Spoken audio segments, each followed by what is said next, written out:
Good morning అండి. నా పేరు doctor K Santosh Raju, general medicine senior consultant, associate professor, MIMS hospital, Nellimarla. మీ ముందుకి ఈరోజు నేను పబ్లిక్లో హార్ట్ అటాక్ మీద అవేర్నెస్ ఇవ్వడానికి ఇక్కడికి రావడం జరుగుతుంది. మనం పబ్లిక్లో ఏమనుకుంటామంటే హార్ట్ అటాక్ అనేసరికి 50-60 సంవత్సరాల్లో వచ్చేది. ఇప్పుడు ఏమొచ్చి 30 సంవత్సరాలు 40 సంవత్సరాలు కూడా హార్ట్ అటాక్ అనేది చూడడం జరుగుతుంది.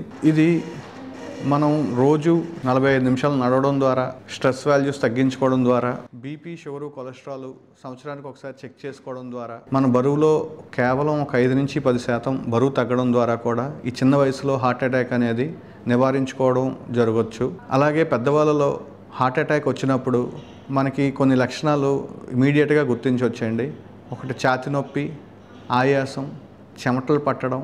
ఈ జరిగినప్పుడు మనం యాక్ట్ ఫాస్ట్ అంటే వెంటనే హాస్పిటల్కి వెళ్ళాలండి. హాస్పిటల్కి వెంటనే వెళ్తే అక్కడ ECG, BP, sugar, cholesterol check చేస్తారు.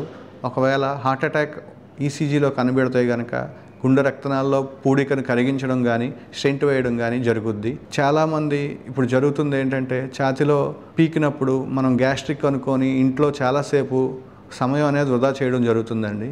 దానివల్ల మనం ప్రాణ నష్టం, గుండె కాపాడుకోలేకపోవడం అనేది జరుగుతున్నాయి. సో ఈ జాగ్రత్తలు తీసుకోవడం వల్ల, అంటే నొప్పి వచ్చినప్పుడు ఇమీడియట్గా హాస్పిటల్కి వెళ్ళడం వల్ల మన ప్రాణాన్ని అనేది కాపాడుకోవచ్చు. Thank you.